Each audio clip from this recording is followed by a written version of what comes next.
Laura Arraya y Claudia Van de Beek.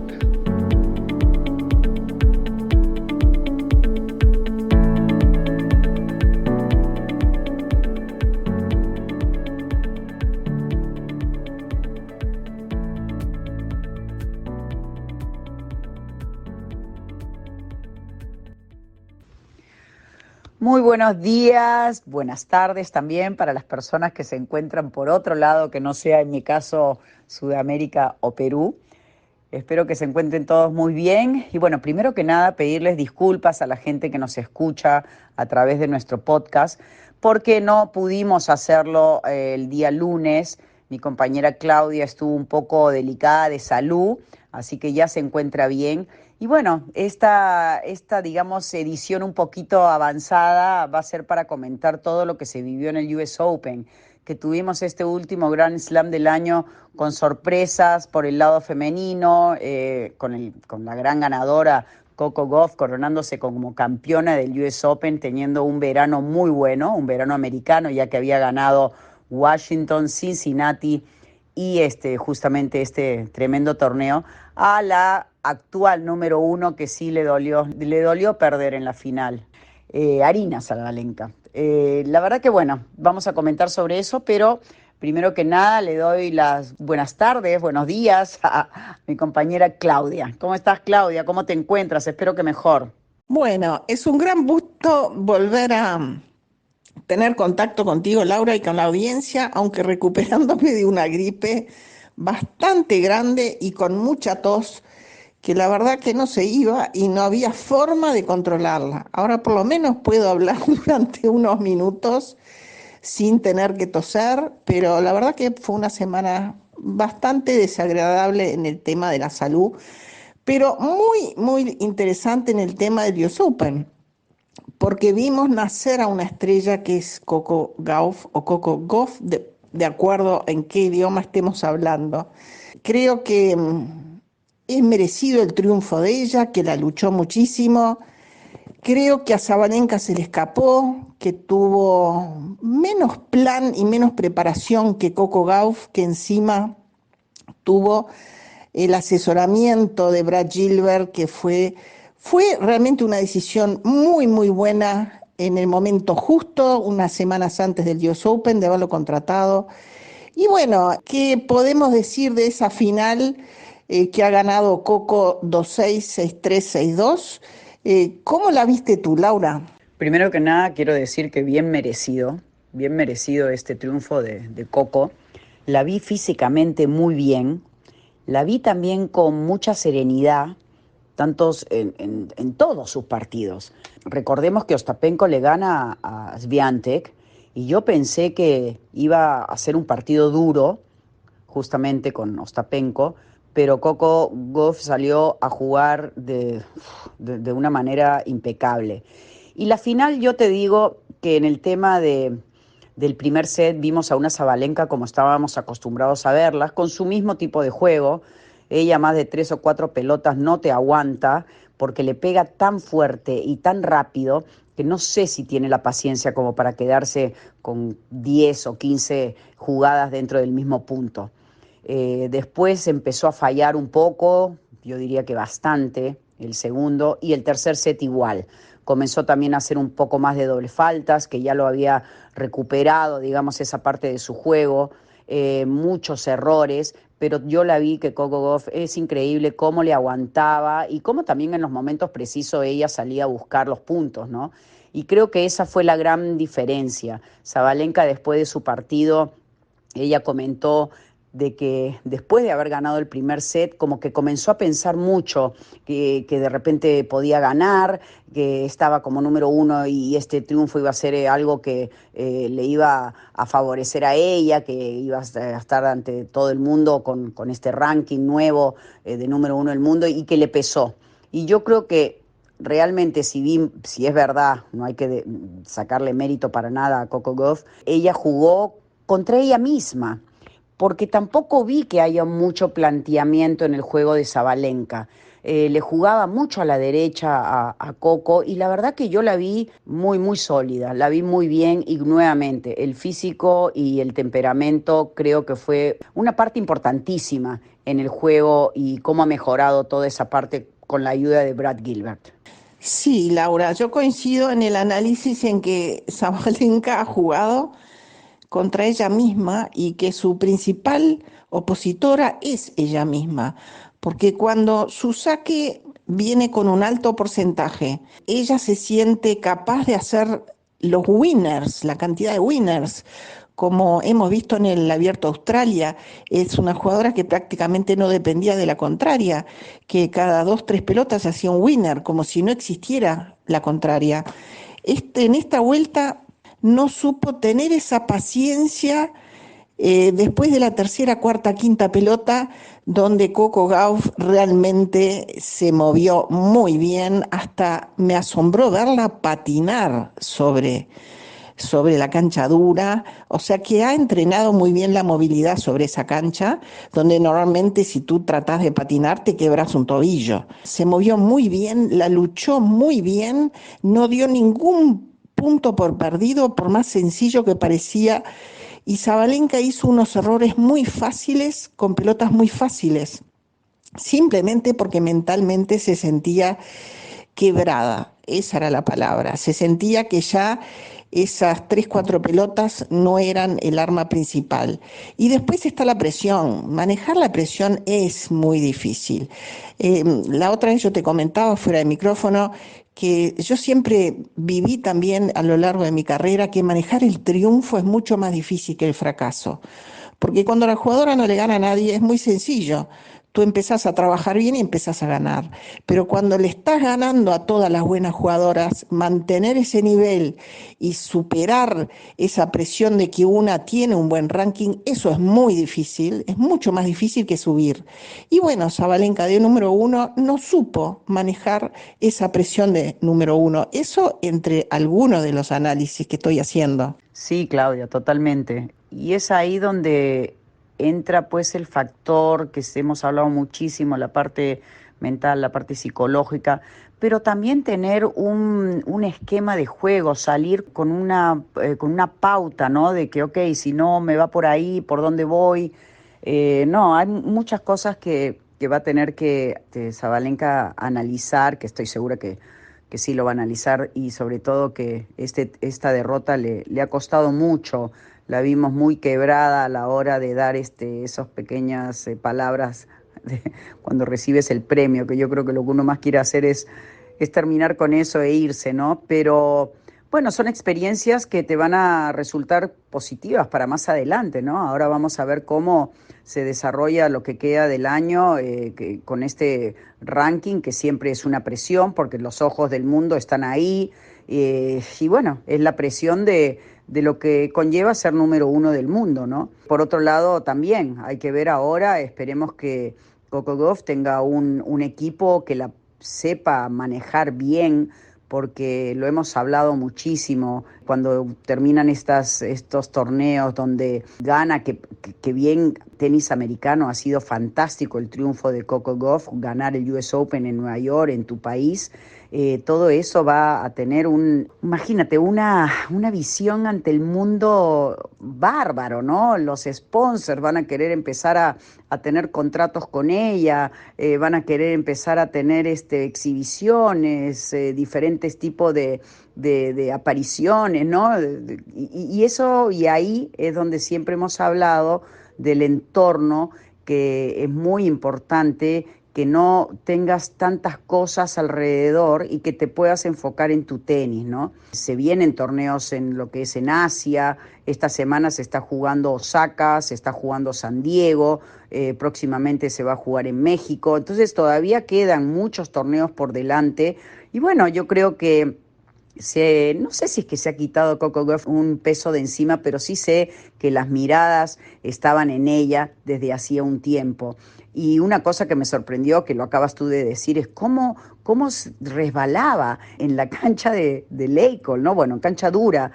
A mí, la verdad que sé que ahora hay zapatillas especiales para cada superficie, pero me sorprendió la manera de cómo se estaba deslizando en esta superficie de Leicol, que la verdad, como tú dices, si no lo sabes hacer bien, te puedes romper un tobillo, que frenas en seco. La verdad que no, me encantó, creo que un gran US Open para ella, un partidazo también, no puedo dejar de mencionar, el, el Grand Slam número 24 para Novak Djokovic. La verdad que también fue un partido súper interesante contra Medvedev, que la verdad que lo vi desde el principio a fin, un gran merecedor Djokovic, que es bárbaro como a los 36 años sigue con este físico y lo que se habla mucho es que cómo él está llevando su parte no solamente mental, tenística, sino física también, porque se lesiona muy poco.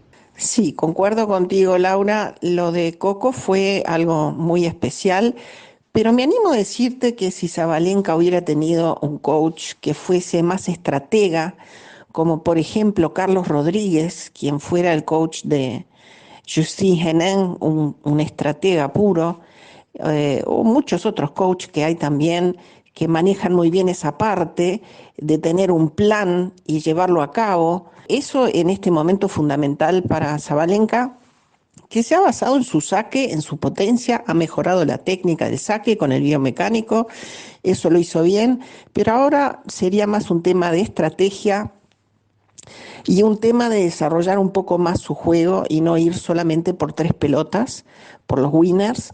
Pero eso es un trabajo que tendrá que decidir el equipo, ella con el equipo. Imagínate lo que le debe haber pasado por la cabeza también la pequeña diferencia de $1,500,000 entre ganar y perder, porque la ganadora se llevó 3 millones y la finalista 1,5 en 2 horas de juego, casi exactas, en un torneo que ha repartido $44,7 millones, cifra récord en repartición de premios. Es impresionante. Y ha habido varias personalidades que han ido a mirar los partidos, como Sting, Charlize Theron, Eva Longoria. Había muchos en el público ahí mirando el partido de la final de damas. Es más bien un espectáculo muy grande con una cobertura mediática mundial. Y en damas, la verdad que en el dobles hubo un caso un poco novedoso, donde una canadiense y una neozelandesa han ganado el dobles, 7-6, 6-3. Se llama Dabrowski, la canadiense, con una partner, Routcliffe, que han ganado su primer Grand Slam de dobles. Y lo curioso fue que la canadiense Dabrowski le preguntó si no tenía contrato de ropa a su compañera y le dijo que no, entonces le consiguió la ropa para que jugaran con el mismo color de remeras y polleritas. O sea, muy, muy divertido esa anécdota también. Se habían juntado hace un mes a jugar dobles y si uno mira ese dobles, que lo puede ver online una persona que está en YouTube y en el US Open en la página, puede ver que es muy atípico esa forma de jugar dobles, pero han tenido éxito, se han divertido y han hecho historia tanto en Canadá como en Nueva Zelanda. Y eso fue una historia un poco novedosa, que le han ganado la final a Zvonareva y la alemana Siegemund, la pareja de Dabrowski-Rutlife, 7-6, 6-3. Y Siegemund, la verdad que es una muy buena doblista, la alemana, que juega la Billie Jean King. Y bueno, también ha sido una final de doble exitosa para ella. Veamos cuáles son las próximas sorpresas en el próximo Grand Slam, que será recién en enero. Bueno, tú sabes que la alemana Siegemund tuvo un partidazo con Coco Gauff. Es más, fueron 3 sets muy peleados. Esta alemana salió con un patrón de juego interesante. Le jugaba así, la derecha de ella se la jugaba bajita sobre la derecha de Coco. La tuvo bastante complicada a Gauff en su partido. Y ahí también tuvieron un par de intercambios de palabras, no directamente, sino en un momento Coco, la norteamericana, se acercó a la jueza de silla a decirle que se demoraba muchísimo.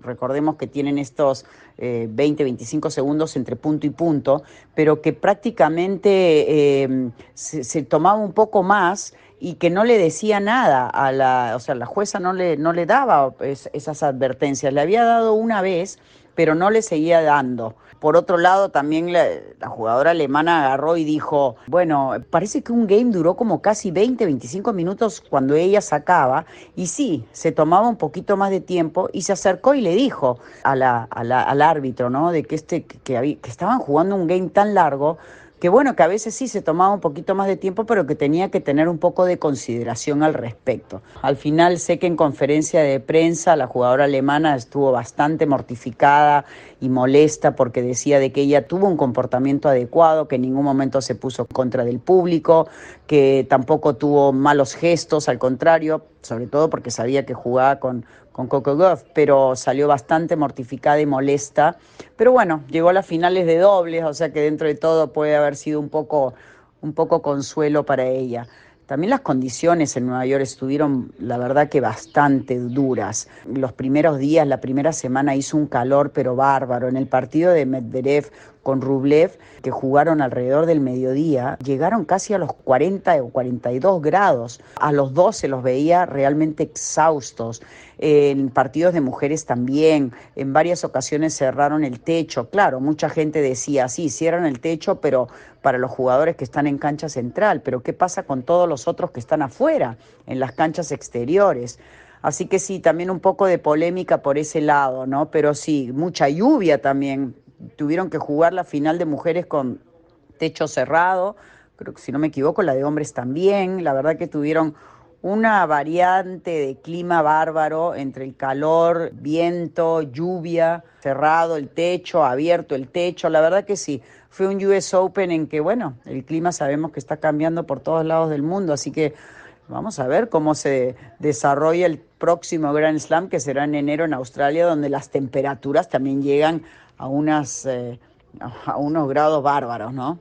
Sí, Laura, el tema del cambio climático, la verdad que te acordás cuando en Roland Garros yo te decía que miraba el partido de Jabeur contra Haddad, donde Haddad Maya manejó muchísimo mejor el calor y que para mí hizo la diferencia en ese cuartos de final que fue realmente histórico para la brasilera, que tuve la oportunidad de verlo y no se podía estar en la cancha. Y estamos hablando en clay. Y luego las juniors, que también te comenté que había mirado los partidos de dos partidos de Luciana Pérez, no se podía estar, había como 40 grados y había 10 personas sentadas cuando empezó ese partido. Es muy, muy bravo manejar el calor, pero sí las sudamericanas tenemos ventajas porque supuestamente lo manejamos un poquito mejor. Bueno, no nos olvidemos de las juniors, en el cual ha ganado Hui de Estados Unidos a Valentova de República Checa 6-4, 6-4 en las chicas. Sigo insistiendo que República Checa es un país que produce jugadoras una atrás de la otra y en lugar de hacer muchos congresos para aprender, yo diría vamos a ir a hacer una especie de seminario todos los entrenadores sudamericanos a República Checa para ver cómo hacen para sacar tantas buenas jugadoras y todos los años sacan 5 o 6 jugadoras que se meten dentro de las 100 del mundo. O sea, algo bien están haciendo. Tienen una escuela realmente espectacular. Yo soy gran admiradora de la escuela checa, en la parte técnica especialmente.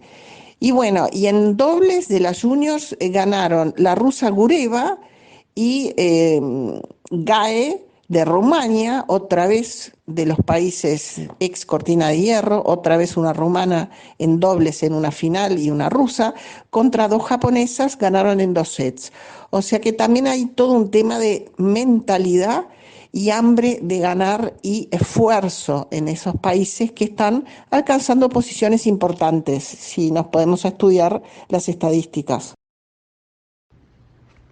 Sí, me olvidé de comentar un poco sobre Ons Jabeur, que tuvo un torneo muy complicado. Primera vuelta le tocó con Camila Osorio, en donde parece que estaba con una bronquitis y estaba muy mal.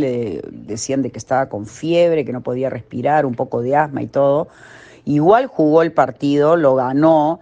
creo que Camila Osorio perdió la oportunidad de quizás ganar ese partido. Yo la vi muy venida menos a Javert, pero creo que Camila Osorio no sé, los puntos importantes no los jugó bien y bueno, siempre pesa pues el tener que enfrentarte a una jugadora que está entre las mejores del mundo. A pesar de todo, ganó 3 o 4 partidos más, pero sí al final parece de que si bien había recuperado un poquito del resfrío, no le alcanzó.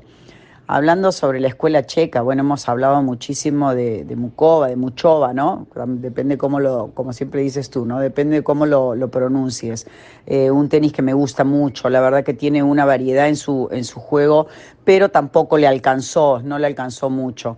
Y sobre el tenis latino, nuestras jugadoras, Podoroska, aparte de Osorio, y Maya Haddad, tampoco les fue tan bien, ¿no? Podoroska tuvo un partido bastante duro contra una china que llegó a cuartos o semi, ahora por favor rectifico eso, en donde, bueno, se la vio a la china que salió a jugar, pero bárbaro, jugó una velocidad de pelotas muy buenas y tuvo un muy buen torneo esta jugadora. Y Mia Haddad, que sí, también pierde en segunda, tercera vuelta también Así que no fue un torneo tan bueno para nuestras representantes de Sudamérica. Pero bueno, hay que seguir adelante. Haddad sí le está yendo bien en este momento, está jugando en San Diego, está en cuartos de final ya.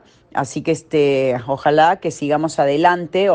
Por otro lado, Podoroska ya terminó su participación, ella sí se fue hacia el lado de Asia, en Osaka perdió. Así que bueno, hay que siempre seguir a nuestras jugadoras porque son las que nos inspiran a que las otras también sigan los pasos de ellas, ¿no? Y eso es lo importante, tener siempre a alguien a donde tú quieres apuntar y llegar. Sí, Laura, yo cuando estaba en Wimbledon y hablaba sobre ese tema con Beatriz Haddad, encantadora jugadora, decía que antes ella iba a los torneos y no había nadie de Sudamérica y ahora como que por lo menos en los vestuarios, en los torneos se encuentran con Podoroska y con Osorio y está bueno. Y yo creo que si el año que viene hay 3 o 4 jugadoras más en los cuadros principales de esa camada de legión que se está formando luego de los torneos de 125 y un poco más grandes que se están haciendo en Sudamérica, eso para mí las va a retroalimentar a todas, también les va a dar la opción de apoyarse un poco entre ellas, porque es muy distinto estar 6, 7, 8 en un Grand Slam, estar en el comedor, apoyarse, darse ese input positivo, que yo lo recuerdo mucho en la legión masculina, cuando en la legión que sacó como 10 jugadores top 30, todos almorzaban juntos, se reían, se apoyaban, se daban algunos tips de cómo jugar contra los que no eran sudamericanos. Eso es una sinergia muy positiva que creo que el año que viene va a haber algunas más que se van a meter y a eso apostamos también. Y un temita antes de cerrar el podcast de hoy, quería decir que en el partido de Coco Gauff y Sabalenka, que vi 4 pasajes distintos en el correr del partido, uno marcó la diferencia en cuanto a qué era lo que estaba pasando mentalmente en la cabeza de Sabalenka, que fue ya en el segundo set, cuando su lenguaje corporal cambió. Si uno mira ese partido y ve que en el segundo cambió y ya no era la misma que en el partido, en el primer set, manejar el lenguaje corporal, que lo está manejando excelentemente Coco Gauff, que no se lo vi manejar tan bien ni en París, ni en Roland Garros, ni en Wimbledon. Cuando las cosas no salen bien, hay que saber manejar el lenguaje corporal. Y eso es algo que mejoró Coco y que Sabalenka no lo hizo bien a partir del segundo set, por más de que tuvo chances de ahí en adelante de ganar el partido, aunque fuera 3-0 abajo. Y eso es algo que Djokovic es un maestro, porque si uno mira los partidos de él desde el primer punto hasta el último, no existe ningún punto donde él transmita otra cosa que algo positivo, algo de de neutralidad en cuanto a demostrar qué le está pasando adentro de su mente. Y eso es importantísimo. Y eso se aprende, eso se practica y eso se corrige. Y de eso también hablaremos en algún capítulo especial del peso del lenguaje corporal, así como lo hemos hecho ya en el tema de la rutina del saque. Cuando termina un punto, cómo uno se prepara para llegar óptimamente al próximo saque. Todas las rutinas que el primero que lo enseñó fue Jim Loehr, y hay mecanismos para hacer eso en todo el partido en cuanto a las rutinas de cómo manejar el lenguaje corporal. Me despido por hoy, Laura. Fue un enorme gusto volverte a encontrar online, por lo menos, y compartir contigo y la audiencia este análisis del US Open 2023. Les mando un abrazo a todos, especialmente a ti, Laura. Hasta la próxima semana. Chau, chau. Muy importante lo que has dicho, Claudia, sobre el lenguaje corporal, porque eso es lo que tú le transmites a tu oponente, ¿no? Al que está al frente tuyo, si te ve cabizbajo, si te ve quejándose todo el tiempo, si te ve que estás ahí caminando lento, son demostraciones de que uno está un poco derrotado, enojado con uno mismo, y eso es lo primero que uno tiene que tratar, de siempre enfocarse en lo positivo. Sí, se trabaja y no es fácil, pero es algo importante y creo que por eso podríamos tocar un poco en nuestro próximo podcast, Claudia. Creo que todo lo que conlleva el lenguaje corporal, la manera como caminas, cómo te sientas, la cabeza arriba, todo es importante y es súper entretenido también, es un tema que me gusta. Bueno, te agradezco a ti también por estos minutos que hemos tenido la oportunidad de dar nuestra opinión sobre este Grand Slam y nuevamente espero que te sientas ya mejor. Estaremos ya la próxima semana con ustedes, como siempre, y les mando un abrazo muy, muy grande. A ti también, Claudia, te mando un abrazo enorme.